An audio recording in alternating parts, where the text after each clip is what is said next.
ভারতের উত্তরাখণ্ড, যাকে বলা হয় দেবভূমি, এখানকার প্রতিটি পাহাড় আর জঙ্গলে লুকিয়ে আছে হাজারো রহস্য। কিন্তু আজ আমরা এমন এক জায়গার কথা জানব যা সাধারণ কোনো তীর্থস্থান নয়। ঘন দেবদারু জঙ্গলের গভীরে লুকিয়ে থাকা এক রহস্যময় মন্দির, নাম জাগেশ্বর ধাম। ১২০০ বছরেরও বেশি পুরনো এই মন্দিরগুলোকে কেন মহাদেবের গুপ্তস্থান বলা হয়? কি এমন ঘটেছিল এই ঘন জঙ্গলে, যার কারণে স্বয়ং শিবকে এখানে লুকিয়ে থাকতে হয়েছিল? চলুন আজ উন্মোচন করি জাগেশ্বর ধামের সেই অজানা রহস্য। সমুদ্রপৃষ্ঠ থেকে প্রায় ১৮৭০ মিটার উঁচুতে আলমোড়া জেলায় জটাগঙ্গা নদীর তীরে অবস্থিত এই জাগেশ্বর ধাম। এখানে পৌঁছলে আপনার মনে হবে আপনি যেন অন্য এক দুনিয়ায় এসে পড়েছেন।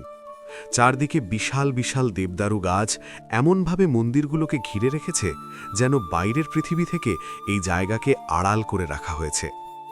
স্কন্দপুরাণ অনুযায়ী মাতা সতীর আত্মবিসর্জনের পর মহাদেব গভীর শোকে আচ্ছন্ন হয়ে পড়েন।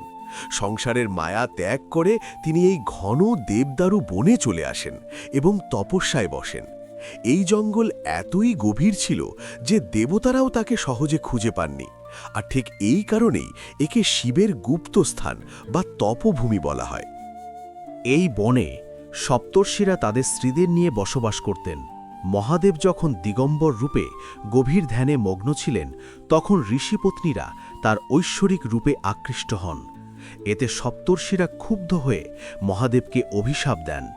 বলা হয় সেই অভিশাপের ফলেই শিবের লিঙ্গ মাটিতে পতিত হয় এবং পৃথিবীতে প্রথম শিবলিঙ্গ পূজার সূচনা এই জাগেশ্বর ধাম থেকেই হয়েছিল। অনেকেই মনে করেন ভারতের ১২টি জ্যোতির্লিঙ্গের মধ্যে অন্যতম নাগেশ্বর জ্যোতির্লিঙ্গ আসলে গুজরাটে নয়, বরং এই জাগেশ্বর ধামেই অবস্থিত, কারণ এটি আদি এবং অনন্ত। এখানকার মহামৃত্যুঞ্জয় মন্দিরটি এখানকার সবচেয়ে প্রাচীন এবং শক্তিশালী মন্দির বলে ভক্তরা বিশ্বাস করেন। শুধু পুরাণ নয়, ইতিহাসেও এই জায়গাটি বিস্ময়কর। ৭ম থেকে ১২ শতকের মধ্যে কত্তিয়রি রাজারা এই মন্দিরগুলো নির্মাণ করেন। ভাবলে অবাক হতে হয়, আজ থেকে ১২০০ বছর আগে কোনো আধুনিক যন্ত্রপাতি ছাড়াই কিভাবে এত নিখুঁত পাথরের ১০০টিরও বেশি মন্দির এই গহীন জঙ্গলে তৈরি করা হয়েছিল। বর্তমানে এখানে ১২৪টি পাথরের মন্দির টিকে আছে। যারা এখানে গেছেন তারা বলেন এই জঙ্গলের বাতাসে আজও এক অদ্ভুত শান্তি এবং আধ্যাত্মিক শক্তি অনুভব করা যায়।